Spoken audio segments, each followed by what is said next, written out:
안녕하십니까, 알림이 황희두입니다. 지금 검경에서 김건희 씨의 주가 조작 의혹 관련 수사를 한다는 소식이 전해졌습니다. 경찰에선 주가 조작 고발건에 대해서 수사에 착수하고 검찰에선 주가 조작 선수 이정필 씨를 불러서 조사 중이라고 하죠. 하지만 제대로 된 결과가 나올 거라고 생각하는 사람들 한 명이라도 있을까요? 지금 쑥대에서는 김건희 논문 논란과 관련해서 아예 본조사를 연장했다고 합니다. 도대체 논문 심사 결과를 왜 무한정 연기하냐? 기간 연장의 명확한 사유를 밝혀라. 이런 분노의 목소리들이 나오고 있고요. 특히 쑥대 교수들과 동문, 재학생들은 시간 끌기라고 비판하며 오는 6월 집회와 함께 의견 표명을 준비하고 있다고 합니다. 부서에 확인해본 결과 조사는 계속 진행 중이고 언제 종료될진 모른다 라는 입장을 쑥대에서 보였는데, 원래대로라면 지난해 12월 중순쯤부터 본조사에 들어갔고 90일 안에 본조사를 끝내도록 규정에 나와 있다고 하죠. 그래서 3월 중순쯤에 본조사 결과가 나왔어야 되는데 아직까지 미루고 또 미루고 있는 겁니다. 이러니 58쪽밖에 되지 않는 해당 논문에 대한 검증을 어떻게 1년 3개월 넘도록 내놓지 않냐. 그래서 6월 초에 동문과 재학생들이 함께하는 더 큰 시위를 준비할 거다, 이런 분노의 목소리가 나오고 있습니다. 그냥 윤석열 정부 눈치 보기 아니냐라는 말이 나올 수밖에 없고요. 쑥대 교수들이 분석한 김건희 씨의 논문 표절 내용이죠. 저래놓고 공정이 어쩌고 저째요? 이걸 실드치고 있는 국민의힘 사람들도 똑같습니다. 쑥대도 엄청난 비판을 피할 수가 없고요. 결과는 대통령 임기 끝난 후에 나오지 않겠냐 라는 비아냥까지 괜히 나오는 게 아닙니다. 실제로 최근 유지훈 논문을 실은 학술지도 KCI 자격을 유지하고 있다는 소식이 전해져서 정말 황당하고 허탈하다는 반응이 많이 나왔는데요. 이게 지금 대한민국의 불공정 현실입니다. 그래놓고 윤석열 보유국 대한민국이 자랑스럽습니다, 이따위 현수막을 걸고 있는데 아니나 다를까 역시나 신자유연대였죠. 외교왕은 무슨 외교왕입니까 도대체? 최근 간호법 거부권과 관련해서도 집회 하루 앞두고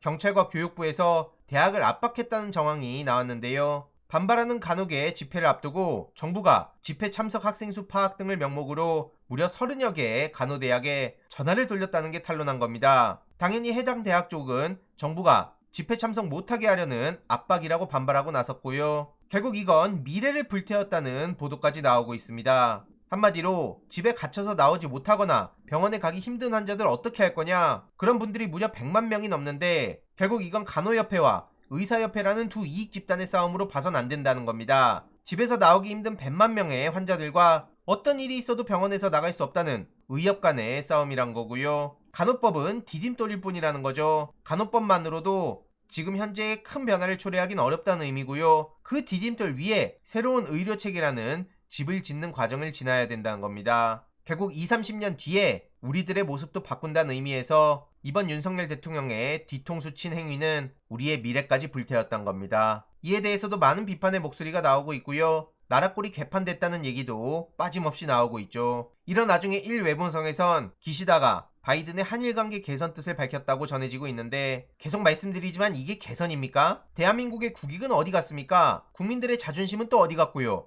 19일에서 21일 사이에 G7 회의를 한다고 하는데 벌써부터 걱정됩니다. 이번엔 또 무슨 사고가 터질지 왜 이렇게 조마조마해야 되는 거죠? 문제는 외교뿐만 아닌데요. 조선일보의 최원민이라는 기자라고 부를 수도 없는 사람이 끔찍한 만행을 저질렀습니다. 이런 걸 보도랍시고 냈는데 이걸 또 원희룡 장관이 그대로 받아서 파렴치한 언플을 하고 있죠. 한마디로 최근 분신으로 돌아가신 분의 주위에 있던 간부가 오히려 죽음을 투쟁의 동력으로 이용하려 했던 거 아니냐라는 택도 없는 소리를 하고 있는데요. 오죽하면 언론에서도 원희룡 또 논란의 발언이라고 꼬집을 정도입니다. 그래서 박주민 의원은 부디 사람이 먼저 되라 라고 비판했는데요. 신장식 변호사도 페이스북에 최근 이런 글을 올렸죠. 참고로 최원민 씨는 조선일보 온라인 자회사인 조선 NS 소속입니다. 이것도 말이 많은데 주말 히드버스터를 통해 조금 더 자세히 전해드릴 예정이고요. 제일 중요한 건 기자가 알아서 쓴 거지 경찰에 취재나 연락한 적도 없다는 겁니다. 원희룡, 국민의힘 이용, 이런 인간들이 기획분신설이라는 걸 부추기며 인간 이하의 짓을 저지르고 있고요.